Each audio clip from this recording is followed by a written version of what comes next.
नमस्कार जय जगन्नाथ झुनु किचन को मु बनस्मिता अरब झुनु आपण मानकु अनेक अनेक स्वागत करूची। दिवाली रे आपण मानकु एवं आपणक परिवार को अनेक अनेक शुभेच्छा। बिना प्याज रसुण रे रेसिपी टी आपण मानक सहित शेयर करिवे। दिवाली रे घरे निश्चय बनेबे आशा करूची। ए रेसिपी टी बहुत भलो लागिवो। वीडियो को फुल वॉच करंतु। चलंतु स्टार्ट करिबा ए रेसिपी को। प्रथम मु गोटे कड़ाई नहीं से कड़ाई रे किसी तेल दे देछि। मु एटी रिफाइंड तेल मु यूज करछि। तो आपण चाहिले जे कोनोसी ब्रांड रे यूज करि परिबे। मु एटी देखंतु लाल लंका गुंड टिके पकेछि। ए लंका गुंड दबा द्वारा हम तेल टिके कलर हे जिवो। ए कलर तेल को मु गिन्ना रे टिके काढी की रखिबी। तो मु एको पछरे यूज करिवि। तो एटा को मु कोन पई काढी की रखिले एटा आपण को पछरे मु बतेइबी। तो एटी देखंतु मु किछि गरम मसला नेछि जेमति की दालचीनी खंड आ गुजराती जीरा आ लवंग गोलमरीच एमती सब पकई देछि। टिके हमर गरम हो आसलानी। एई समय रे मु कोन करबी जो हमर काजू दुई तीन टी रखिथिले से काजू दुई तीन टी दे देबी। आ मगर दाना भी किछि रखिथिले जाकि हमर सेतरे टिके भाजी नेबी तेल रे। तो भाजी नबा द्वारा यार कंचालिया स्मेल पळेइबो। या परे मु कोन करबी देखंतु किछि टमाट को रखिथिले काटिकी मीडियम साइज रो टमाट मु दुईट नेछि। ए दुईट की भी सेतरे तेल दे देबी। देके किछि समय तेल रे भाजी नेबी। तो भाजी नेबा परे तापरे मु किछि पानी दे दे भितरे पानी दे कि सिझे नेबी। एठी हमर मसाला ग्रेवी तैयार करिया पई मु एठी 2 मिनिट पई सिझिबा पई छाडी देबी। भितरे एथि देखंतु मु टिके लूण पकई देछि आ हळदी पकई देछि। तो एको सिझ भले से सिझिबा पई छाडी देबी किछि समय। एबे देखंतु पानी हमर सुखी जाइछि। हमर मसला भी भलो से सिझी जाइछि। एबे हमें गोटे बाहर करनबा गोटे जगह को। एबे हमर नेक्स्ट प्रोसेस को जिबा। एठी देखंतु मु गोटे नडिया कोरिकी नेछि। तो एको आउ थरे मु ग्राइंड करनेबी। तो भलो से पेसी नेबी काहे ना एठी दरदरा खंड रहिछि। तो आको मु भलो से पेसी नेबी। तो एठी देखंतु बढ़िया से पेसी हो जाइछि। तो मु गोटे बाउल रे काढी नेबी ए सब को।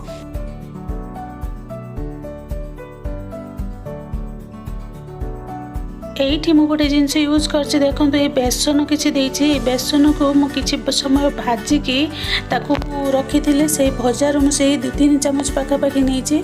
तो एठी मु देखंतु गरम मसला का सब मिसई देबी। तो एठी देखंतु जीरा गुंड पकेछि आ धनिया गुंड पकेछि आ टिके हळदी देछि आ स्वाद अनुसार लूण भी देछि आ लंका गुंड किछि देछि। हमर एठी राग लंका गुंड नुहे एटा मोर लाल लंका गुंड जो कलर वाला लंका गुंड म सेठी यूज करछि। देला परे गोटे आलू को मु सिझेई की रखिथिली। तो ताको मु ठंडा भी करि नेछि। से आलू को मु ग्रेटर रे टिके कोरि नेबी। से नडिया कोरा रे ए आलू को मु सेतरे देई देबी। तो एको देई की मु भलो से मिसई नेबी। तो एठी देखंतु मु आलू को कोरि नेछि। ताको मु भलो से मिसई नेबी काहेकि ना एतरे हमर पानी दबा भी आवश्यक नाही। काहेकि ना नडिया रे जो पानी थिला से पानी रे मोर एटा भलो से मिक्स हे जिवो। एठी आपण मानन कहि रखुछि कि जदि मोर ए रेसिपी टी भलो लागुथाय तो लाइक टे निश्चय करिवे। ए वीडियो को आपण माननक रिलेटिव मानक सहित शेयर करबा को भूलिबे नाही। एवं जदि मो चैनल को नुआ देखुथांती किबा सब्सक्राइब करि नाहंती ताहेले सब्सक्राइब करि नियंतु। पाखरे थिबा बेल आइकन को क्लिक करंतु जहा फल रे मोर नुआ नुआ रेसिपी रो वीडियो जो अपलोड करिवि ताहा आपण मानन पाखरे आगो पहुंच परिबो। एठी देखंतु मु से जो मिश्रण रखिथिली से मिश्रण को मु गोटे गोटा डो भलिया तयारी कर नेछि। तो एठी देखंतु मु हाथ रे टिके तेल जस्ट लगे नेछि। तो लगे कि एथरो किछि किछि नै कि मु गोल गोल गोटे शेप दे देबी। तो आपण चाहिले लंबालिया शेप दे पारिबे। मु एठी गोल शेप देछि। तो एई गोल शेपटा बहुत बढ़िया लागिबो देखिबा पई। एही रेसिपी टी पूरा हमर यूनिक रेसिपी एवं पूरा टेस्टी रेसिपी। एठी देखंतु हमर सब बॉल गुडी को तयारी कर नेछि। चलतु एबे देखिबा हमर जो ग्रेवी सिझेई की रखिथिले हमर ठंडा हलानी कि नाही। एठी देखंतु हमर बढ़िया से ठंडा हो सारिछि। तो एबे गोटे मिक्सिंग जार रे को सब देई देबी। तो देकी एबे ताको ग्राइंड करने भी। देखंतु मु जो गरम मसला रे मु दालचीनी खंड देइथिले से दालचीनी खंड को आपण चाहिले व्यवहार करि परिबे नहले को बाहर कर देई परिबे। मु याको एथिरे ग्राइंड कर नेछि। तो एठी देखंतु एठु गोटे मु पैन बसई नेबी।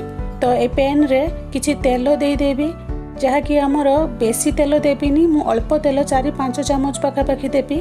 तो एई सब जो बॉल बुडी रखिथिले ताको मु भाजी नेबी। तो आपण चाहिले टिके बेसी का तेल देके भाजी छाणी नेबे। तो मु एठी खाली भाजी नेछि। ये मु कम तेल यूज करछि। कम तेल देले कौन हम ना कि कला कला स्पॉट आसीबो हमर जो बॉल गुड़िकर नड़िया कोफ्ता जो तैयारी करछे हमर कला कला स्पॉट आसीबो कि देखिबा ପାଇଁ भल लागिबो। तो हमर तेल बेसी का देकी छाणिले कौन हबो ना हमर कला अंश बेसी आसीबोनी। तो ये देखंतु मु बाहर कर नेछि सब हेई सारलानी हमर बेसी तेल एठी भी दरकार हेलानी। तो ये देखंतु आउरी तेल मोर रही गला। तो कहीं ना ये नड़िया आम तेल अंश बेसी थाए। तो ये देखो मुझे बाहर कर जो तेल रहा यही तेल भितर मु ग्रेवी तैयारी करनेबी। तो ये देखो मुझे टिके लंका गुंड जस्ट दे देछि। आ जो बेसन को भाजिकी रखी से बेसन को टिके मुझे दे देछि। तो देकी मुझे भल से मिक्स करनेबी तेलर भाजी नेबी। तो ये भाजी जाइए देखो ये जो मसला मुझे ग्राइंड कर रखी से मसला को से देदेवी कहीं ये तेल दिखाई आगर आम जो सीझे तो तेल देती से मुझे तेल बेसी यूज कैनि ए पानी देकी मुझे भल से गोले नेबी। तो ये देखो मुझे भी पानी देवी टिके सुखा सुखा अच्छी। ये देखो आम मसला कषि आसला तेल भी आम बाहरी आसला देखो। तो आम मसला भी परफेक्ट हो आसला।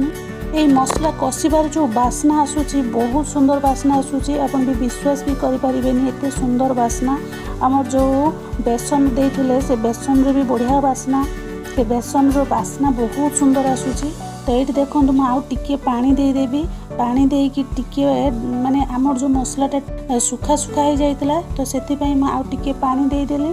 तो यही समय रे मु कौन करी जो बॉल गुड़िक रखी से बॉल गुड़िक से दे देवी आमर जो नड़िया कोफ्ता।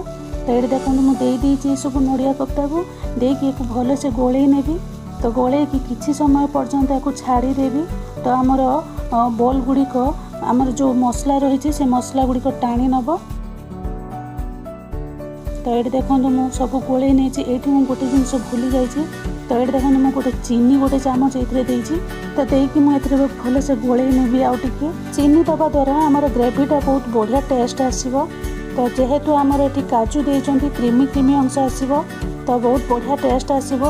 ये देखो मुझे बढ़िया से बनई नहीं आमर पूरा रेडी हो सारी नड़िया कोफ्ता रेसिपी। एवं मु प्लेट को सर्व करुच्ची देखो तो आमर केते सुंदर देखा जाउची आमर नड़िया कोफ्ता रेसिपी। बिना प्याज रसुण रे दीपावली रे थरे घरे तैयारी करंतु एवं खांतु किपरि लागुची एवं कमेंट माध्यम रे जणांतु। लंका गुंडर जो तेल रखी से तेल को एथिरे मु दे देबी टिके राग राग लागिवो। वीडियो को शेष पर्यंत देखुथिबारु आपण मानकु अनेक अनेक धन्यवाद।